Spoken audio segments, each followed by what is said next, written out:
पुण्यातील भुकुम येथे 16 मे रोजी 26 वर्षीय वैष्णवी हगवणे हिने सासरच्या छळाला कंटाळून आत्महत्या केली होती.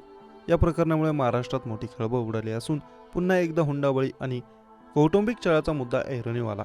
या प्रकरणात निलेश चव्हाणांचं कनेक्शन समोर आलं होतं. वैष्णवीच्या वडिलांनी आपला नातू परत मिळवण्यासाठी हगवणे कुटुंबाकडे संपर्क साधला असता निलेश चव्हाणने त्यांना पिस्तूलचा धाक दाखवून धमकावल्याचा आरोप आहे.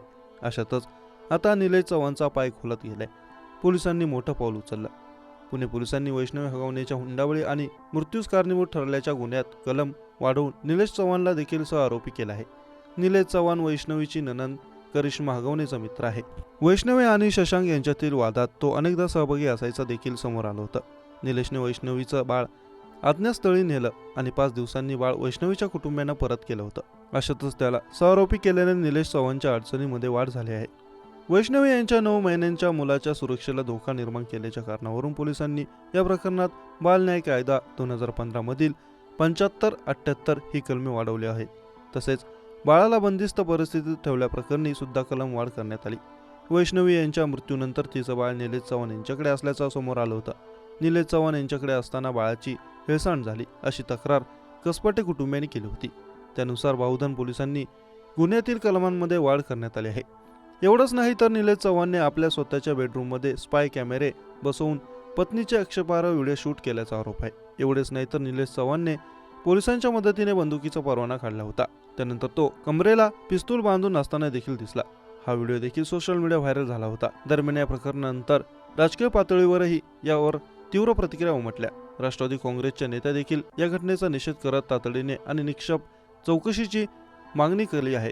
काही संघटनांनी हुंडा आणि कौटुंबिक हिंसाचाराविरोधात राज्यव्यापी मोहीम सुरू करण्याची मागणी केली जात आहे. वैष्णवीला तिच्या आई वडिलांनी हुंडा म्हणून दिलेले 51 तोळे हगवणे कुटुंबाने गहाण ठेवल्याची माहिती समोर आली.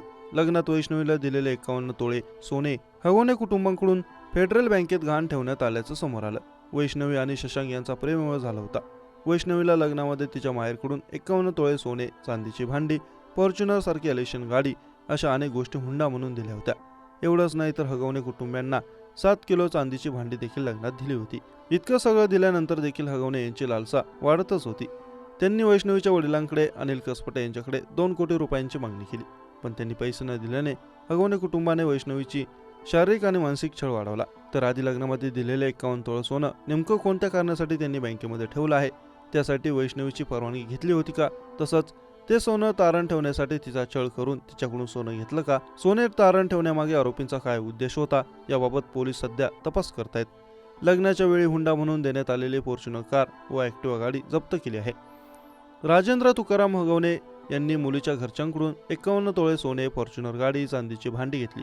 एवढंच नाही तर सनीज वर्ल्ड येथे लग्न करून देण्याच्या बोलीवर मुलीशी लग्न करून दिलं अशी माहिती FIR मधून समोर आली. त्याचबरोबर ते सर्वजण कोणत्याही कारणास्तव वाद घालून तिच्याबरोबर भांडण करत. लग्न झाल्यानंतर साधारण 4-5 महिन्यांनी सासू लता हगवणे यांनी चांदीची भांडी मागितली. ती दिली नाही म्हणून त्याचा राग मनात धरून सून वैष्णवीस घालून पाडून बोलून तिच्या चारित्र्यावर संशय घेत सासू लता, नणंद करिश्मा हगवणे, सासरे राजेंद्र हगवणे, दीर सुशील हगवणे यांनी शारीरिक व मानसिक त्रास देणं सुरू केलं अशी माहिती FIR मध्ये देण्यात आली आहे.